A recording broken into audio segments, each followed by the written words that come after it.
Hyper learn کے ناظرین کو خوش آمدید۔ شب معراج میں جب رسول کریم صلی اللہ علیہ وسلم ایک نہایت خوبصورت اور وسیع و عریض محل پر سے گزرے تو اس کی معطر فضاؤں نے آپ کو حیران کر دیا۔ وہاں کی بھینی بھینی خوشبوئیں نہ صرف یہ کہ محل کے ماحول کو مہکا رہی تھیں بلکہ گزرنے والوں کے دماغ کو تازگی و شادابی عطا کر رہی تھیں۔ آپ نے متعجب ہو کر جبرائیل علیہ السلام سے پوچھا، یہ کس کا ٹھکانہ ہے اور کس کی ملکیت ہے؟ انہوں نے ارشاد فرمایا، فرعون کے گھر والوں کی معاشتہ اور اس کے معصوم بچوں کا محل ہے۔ سبحان اللہ!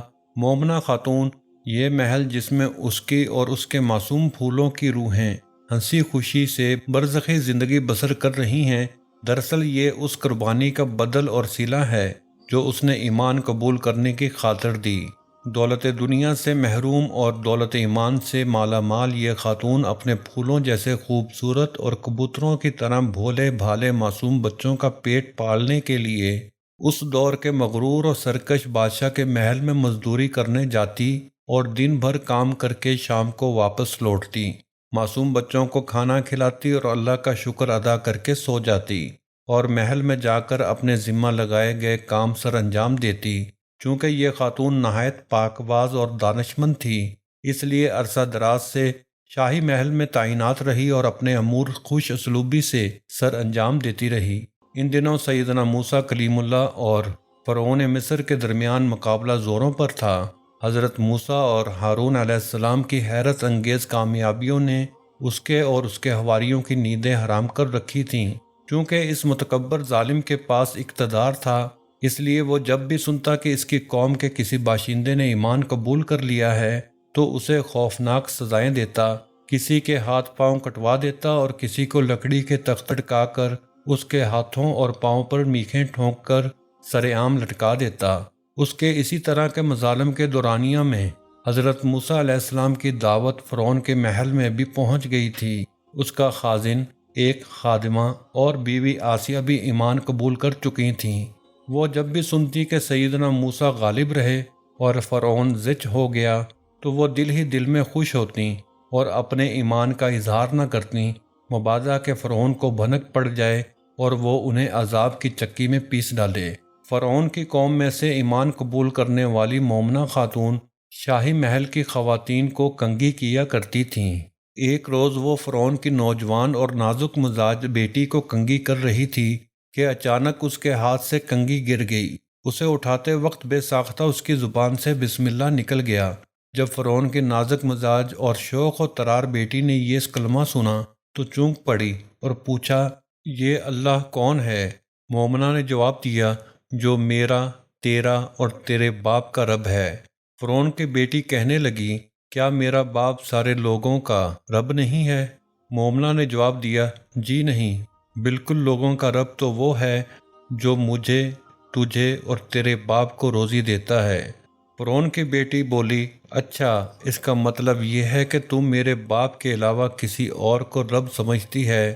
مومنہ بولی، جی ہاں، میرا، تیرا اور تیرے باپ کا رب اللہ ہی ہے۔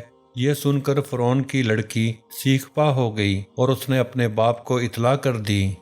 فرعون جو کہ اس ایمان کا مقابلہ محل سے باہر کر رہا تھا، جب اسے اطلاع ملی کہ موسیٰ کی دعوت تو میرے محل میں داخل ہونے لگی ہے اور میرا کھانے والے بھی اس کی دعوت پر ایمان قبول کر رہے ہیں، تو وہ آگ بگولا ہو گیا۔ اس نے اس بات کا سخت نوٹس لیا اور اپنی خادمہ کو برسر دربار بلا کر جواب طلبی کی، مجھے اطلاع ملی ہے تو میرے سوا بھی کسی رب کو مانتی ہے، کیا یہ بات درست ہے؟ مومنہ نے جواب دیا، جی ہاں، یہ بات درست ہے کہ میرا اور تیرا رب اللہ تعالیٰ ہی ہے جو بلند اور بزرگ و برتر ہے۔ وہ ظالم یہ سن کر بگڑ گیا اور آگ بگولا ہو کر سپاہیوں کو حکم دینے لگا کہ تانبے والی دیگ کو گرم کرو اور جب وہ آگ جیسی ہو جائے تو مجھے اطلاع کرنا۔ اس کے بعد فرعون نے اس بی بی کو بلایا اور دھمکی دی کہ اگر تو نے میری خدائی تسلیم نہ کی اور اس بات پر قائم رہی جو موسیٰ کہتا ہے تو میں تیرے سامنے تیرے بچوں کو اس دیگ میں پھینکوا دوں گا اور آخر میں تجھے بھی نظر آتش کر دوں گا۔ معصوم اولاد ماں باپ کی بڑی کمزوری ہوتی ہے، جس کے پاس اولاد نہ ہو وہ کائنات میں مارا مارا پھرتا ہے اور اپنی آرزو پوری کرنے کے لیے ضعیف الاعتقادی کی بنا پر وہ کچھ بھی کر بیٹھتا ہے جو ایمان اور اسلام کے منافی ہوتا ہے، اور جس کے پاس اولاد ہوتی ہے وہ اس کے اندر اپنی جان سمجھتا ہے۔ دیکھا گیا ہے کہ جب کبھی کوئی بچہ ماں سے ناراض ہو کر گھر سے نکل جاتا ہے تو اس کی ماں ماری ماری پھرتی ہے، کبھی مسجدوں میں اعلان کرواتی ہے اور کبھی ریڈیو ٹیلی ویژن پر اخبارات میں اشتہارات چلتے ہیں کہ گمشدہ بچے کی والدہ تڑپ رہی ہے اور بستر مرگ پر پڑی ہے، خدارا اس کی مامتا پر رحم کیجیے اور بچے کا پتہ بتلا دیجیے۔ بچوں سے محبت کا معاملہ انسانوں تک ہی محدود نہیں بلکہ یہ جذبہ حیوانوں اور پرندوں درندوں میں بھی پایا جاتا ہے۔ ایک مرتبہ اخبارات میں آیا کہ کسی ملک کے چڑیا گھر والوں نے جنگل سے چیتے کا بچہ حاصل کرنے کے لیے بذریعہ طیارہ جنگل میں پہنچ گئے۔ وہاں چیتے کے بچے کو اکیلا پا کر فوراً طیارے میں لے آئے اور اس کا منی گیٹ بند کر کے طیارہ سٹارٹ کرنے لگے۔ اس عرصے میں بچے کی ماں آ کر طیارے سے چمٹ گئی، جو ہی طیارہ اڑا وہ بھی اس کے ساتھ فضا میں لہرانے لگی۔ پائلٹ نے یہ صورتحال دیکھ کر ترس کھایا اور طیارہ اتار کر بچہ رہا کر دیا۔ وہ دونوں ماں بچہ ہنسی خوشی اچھلتے کودتے جنگل میں داخل ہو گئے۔ غرض یہ کہ بچے ماں باپ کی بڑی کمزوری ہوتے ہیں، جب وہ بیمار ہو جائیں تو ماں باپ کے لیے دنیا اندھیر ہو جاتی ہے، اور جب وہ مسکرا دیں تو والدین کے لیے کائنات روشن ہو جاتی ہے۔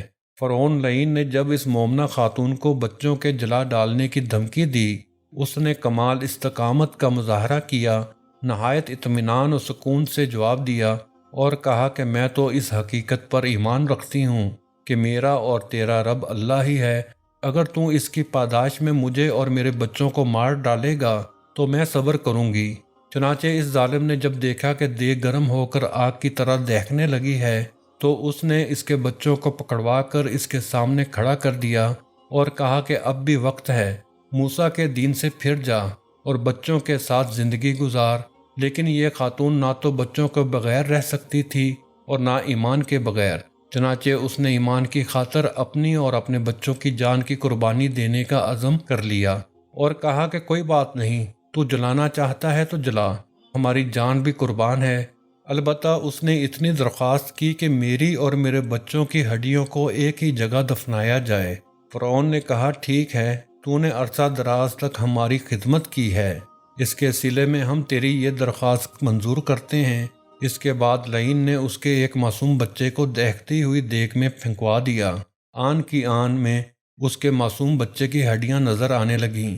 فرعون انتظار کرنے لگا کہ اب یہ خاتون میرے پاؤں پکڑ کر منت سماجت کرے گی، لیکن اس اللہ کی بندی نے اس جان کا صدمے کو نہایت استقلال سے برداشت کیا اور صبر و شکیب کا مجسمہ بنی رہی۔ پھر اس نے دوسرا بچہ بھی پھینکوا دیا، لیکن یہ حرف اف تک زبان پر نہ لائی اور ایمان پر قائم رہی۔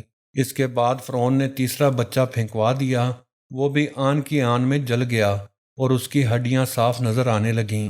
جب اس نے دیکھا یہ تو ٹس سے مس نہیں ہوتی تو اس کی آتش غضب بھڑکی اور چوتھا بچہ بھی دیگ میں پھینکوا دیا۔ سب سے آخر میں چھوٹے بچے کی باری آئی اور وہ اس وقت اپنی ماں کی چھاتی سے دودھ پی رہا تھا۔ فرعون کے سپاہیوں نے جب اسے ماں کی گود سے چھینا اور اسے گھسیٹتے ہوئے دیگ کی طرف لے جانے لگے تو ماں کے صبر کا پیمانہ لبریز ہو گیا۔ اس کے سامنے دنیا اندھیر ہو گئی اور قریب تھا کہ وہ دیوانی ہو جاتی، لیکن بچے کو اللہ نے قوت گویائی عطا فرمائی اور وہ بولا امی جان صبر کرو، اللہ تعالیٰ کی راہ میں قربانی دینا افضل نیکی ہے۔ اسے صبر آ گیا۔ آخر میں اسے بلا کر کہا گیا کہ اب تو تیری عقل ٹھکانے آ گئی ہوگی۔ مومنہ نے جواب دیا جی ہاں، میری عقل ٹھکانے پر ہی ہے اور میں اسی بات پر ثابت قدم ہوں کہ میرا اور تیرا رب اللہ ہی ہے۔ فرعون یہ جواب سن کر مزید بگڑ گیا اور اسے بھی بچوں کے ساتھ پھینکنے کا حکم دے دیا۔ چنانچہ جب اسے بھی دیگ میں پھینک دیا گیا تو فرعون کی بیوی آسیہ نے بھی ایمان کا اظہار کر دیا اور اسے اس سے زیادہ المناک مصائب کا سامنا کرنا پڑا۔ اسے بھی سولی پر چڑھا دیا گیا اور اس کے ہاتھوں اور پاؤں میں میخیں ٹھونک دی گئیں اور اسے تختے سمیت دھوپ میں لٹکا دیا گیا۔ وہ بیچاری کئی دن تک سسک سسک کر اللہ کو پیاری ہوگی، لیکن آخر دم تک ایمان پر قائم رہیں۔ اللہ تعالیٰ نے ان کی قربانیوں کو قبول فرمایا اور جنت میں اپنے پاس انہیں جگہ عطا فرمائی۔ ناظرین، اس قصے کا اکثر حصہ تفسیر ابن کثیر سے لیا گیا ہے۔ ناظرین، امید کرتے ہیں کہ آپ کو ہماری یہ آج کی ویڈیو پسند آئی ہوگی۔ ویڈیو کو لائک کریں، دوستوں میں شیئر کریں اور چینل کو سبسکرائب ضرور کریں۔ ملتے ہیں بہت جلد نئی ویڈیو میں۔ اپنا اور اپنے ساتھ والوں کا خیال رکھیے گا۔ اللہ حافظ۔